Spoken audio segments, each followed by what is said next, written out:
शाहरुख खान के लड़के आर्यन खान को एनसीबी ऑफिस में ले जाया जा रहा है। आप लोग देखें, फिर उसकी मैं डिटेल आपको दूंगा। जो हेयरलेस आदमी है उसको लेके जा रहा है, उसको उसकी वीडियो जरा प्ले करिए, आप दिखाइए। फिर यही व्यक्ति एक सेल्फी के साथ फोटो वायरल हुआ, जो आर्यन खान के साथ जिसका फोटो है ये वायरल हो गया। फिर एएनआई ने दिल्ली के एनसीबी के अधिकारियों के हवाले से एक खबर जारी की कि ये एनसीबी का अधिकारी नहीं है,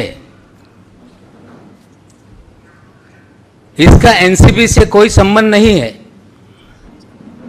यही सबसे बड़ा सवाल है कि ये व्यक्ति कौन है। अगर ये एनसीबी का अधिकारी नहीं तो इस व्यक्ति को, एक व्यक्ति जिस पे आरोप है कि वो ड्रग इस्तेमाल करता है या उसके पोजीशन में ड्रग मिला तथाकथित, उसे वो घसीटते हुए, लाइट चालू करो, घसीटते हुए एनसीबी कार्यालय में कैसे ले जा रहा था, ये एनसीबी को बताना पड़ेगा कि इसका और एनसीबी का क्या कनेक्शन है। दूसरा एक वीडियो मैं आपको दिखा रहा हूं। जो दूसरा एक आरोपी है अरबाज सेठ मर्चेंट, उसे भी एनआई ने फीड रिलीज की, जिसको एक व्यक्ति पकड़ के एनसीबी कार्यालय में ले जा रहा है। शुरू से लगा, शुरू से। ये आदमी को देखिए जो लाल शर्ट पहना हुआ, फिर बताऊंगा।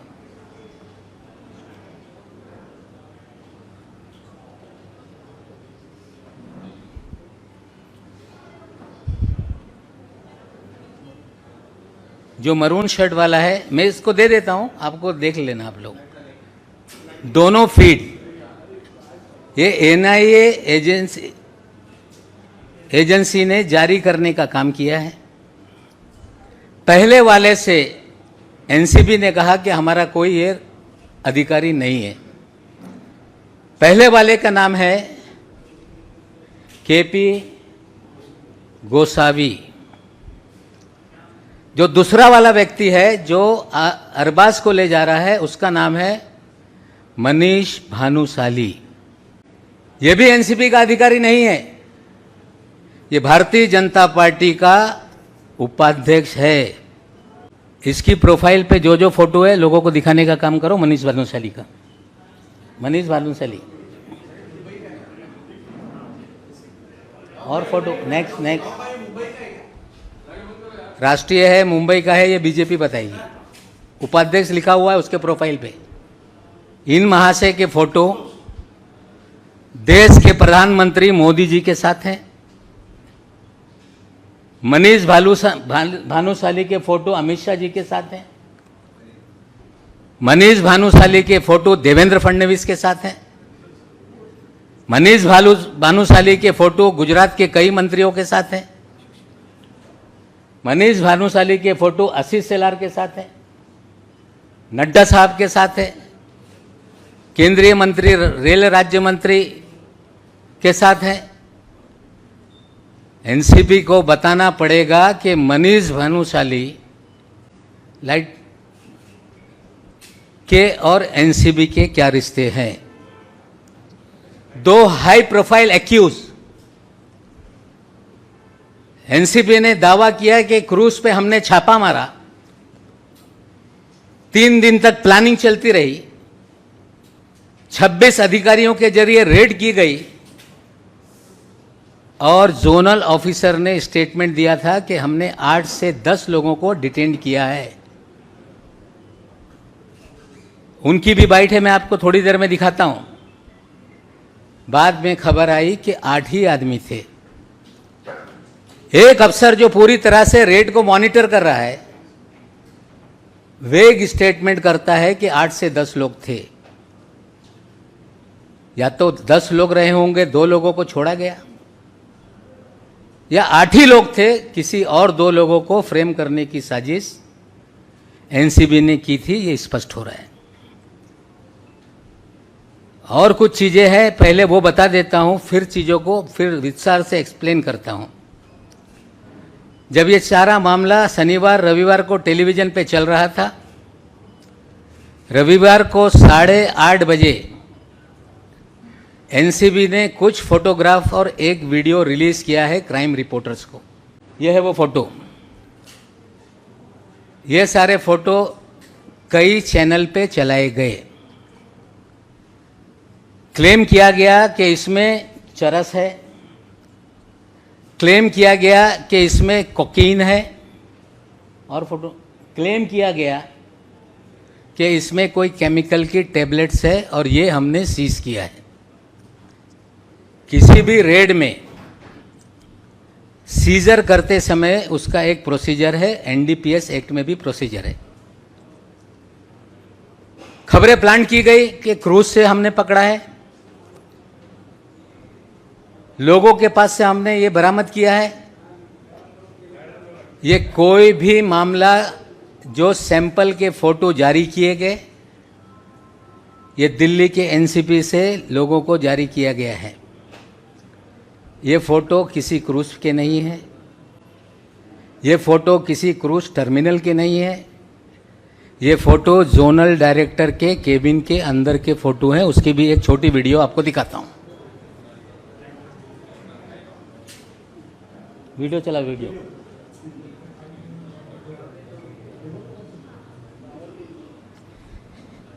किसी भी सीजर का एक प्रोसीजर है कि जहां पे छापेमारी हो, लाइट चालू करो, छापेमारी हो, वहां पे पंचनामा बनाया जाए, जो भी सीज मटेरियल है उसे सील किया जाए, सील करके स्ट्रांग रूम में रखा जाए, और ज़रूरत पड़े अगर सैंपलिंग को भेजना है तो ये मैजिस्ट्रेट के सामने परमिशन से खोल के सैंपलिंग की जाए और मैजिस्ट्रेट के सामने सील किया जाए। ये सारे वीडियो और फोटो ये बताते हैं कि क्रूज पे कोई भी सीजर नहीं हुआ। ये सारे वीडियो फोटो बताते हैं कि ये वीडियो जोनल डायरेक्टर के कार्यालय का है। या तो ये पूरा मामला फर्जी बनाया गया है, पब्लिसिटी के लिए बनाया गया है, मामला न्यायालय में है। जिनके खिलाफ मामला है वो कोर्ट के सामने अपने तथ्य रखेंगे।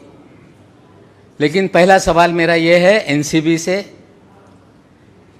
कि मिस्टर गोसावी का जोनल डायरेक्टर से क्या रिश्ता है, ये उसको खुलासा करना पड़ेगा। अगर एनसीबी कहती है कि ये एनसीबी का अधिकारी नहीं है, तो किस तरह से 2 हाई प्रोफाइल एक्यूज को ये हैंडल कर रहे थे।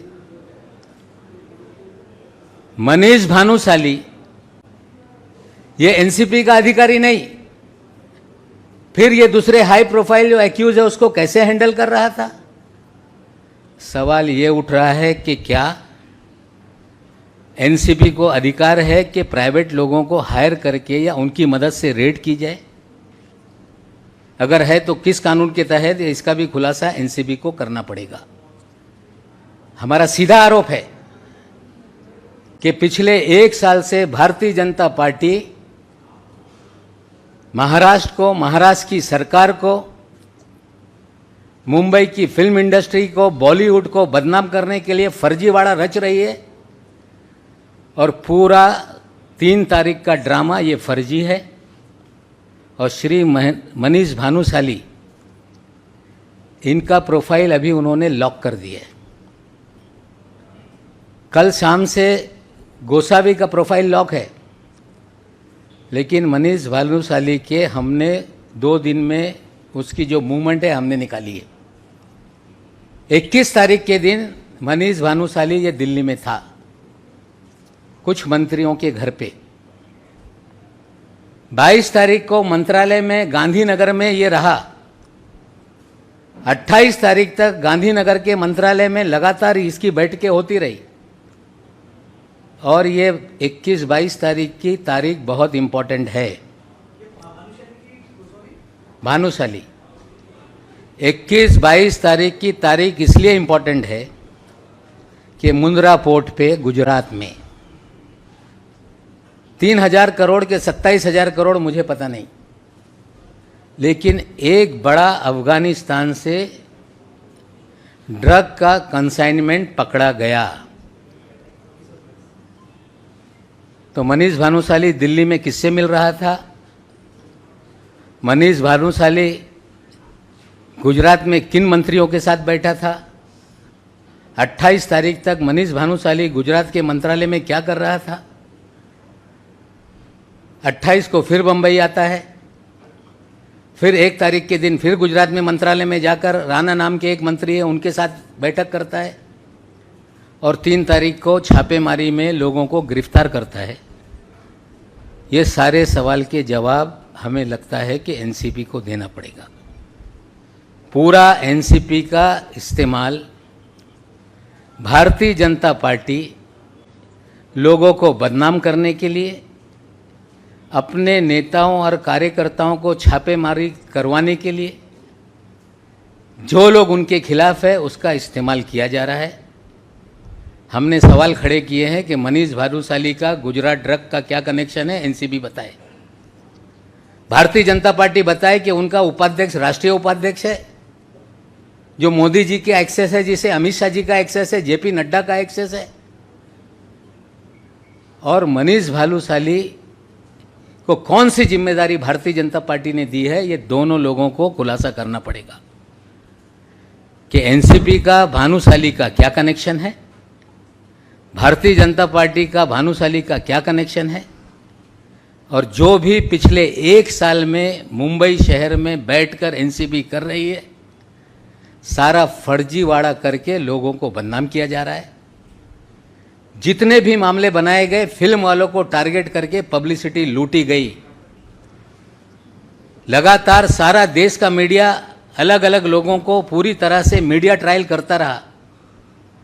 मैं उम्मीद करता हूं कि आज सवाल जो मैंने उठाए हैं ये देश की जनता के सामने जाएंगे, और भारतीय जनता पार्टी का एनसीपी पे क्या प्रभाव है, एनसीबी के लोग प्राइवेट लोगों के जरिए लोगों को गिरफ्तार किस तरह से करा रहे हैं, इसका खुलासा बीजेपी और एनसीपी को करना होगा। और ये शुरुआत है, बहुत सारी चीज़ें एनसीबी को लेके हैं। समय समय पे चीज़ें मैं आपके सामने रखूँगा, और आप पत्रकारों से भी विनती करता हूँ, खास करके क्राइम रिपोर्टर से, कि कोई अधिकारी फीड कर दे वो सच है ये मानकर आप खबरें ना चलाएं। कुछ तहकीकात आपको भी करनी है कि ये सच कितना है, झूठ कितना है। ये सारा मामला 3 तारीख का फर्जीवाड़ा है। गुजरात ड्रग कनेक्शन से भी कुछ कनेक्शन है। एनसीबी भारतीय जनता पार्टी के लोगों के साथ मिलकर लोगों को गिरफ्तार कर रही है, और ये जो सारे एविडेंस है मैं आपको व्हाट्सएप के जरिए सारी चीज़ें देता हूँ। और गोसावी ये क्लेम करता है कि ये प्राइवेट डिटेक्टिव है। गोसावी क्लेम करता है कि ये कोलालमपुर में रहता है। अब इतना बड़ा सब इंटरनेशनल कनेक्शन है। हमें लगता है कि दिल्ली के एनसीपी के मुखिया जो सवाल हमने खड़ा किए हैं उसका खुलासा करेंगे। अगर खुलासा नहीं करते हैं तो और सवाल कुछ दिनों में हम उनके सामने रखने का काम करेंगे।